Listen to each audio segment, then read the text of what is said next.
Hi everyone, let's look at our supported seated twist. So you can see here that we have Tracy. She's seated with her knees folded over to the right and her feet behind her. We've brought the bolster in right here against her right hip. So before we go into any twisting at all based on our spa principles, we want to move from neutral. Let's work on just a little bit of lateral flexion so we can get as much space between the vertebrae as possible. I'm just going to have her reach a little bit. Big inhale, exhale, one more big breath in. And on this exhale, I'm going to have her start to slowly go forward and lower her arm, and then she'll be able to walk herself down and drape the body over that prop.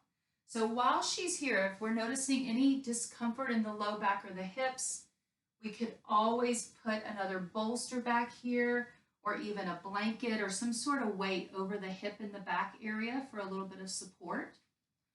If this lowering feels like too much of an opening along the back, you could always build up this bottom bolster prop and make it into a ramp. So we could put a block underneath that bolster and we could have this effect as well so that she doesn't have to go down as low. And actually, let's go ahead and show that. So come up just for a second, Tracy.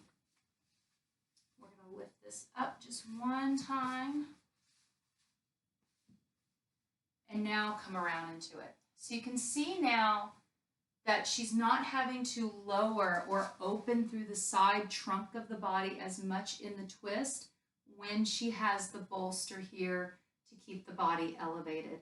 And this is probably one of the safer expressions of the pose if we're just not quite sure where our students are in their bodies or if they're dealing with a serious health condition.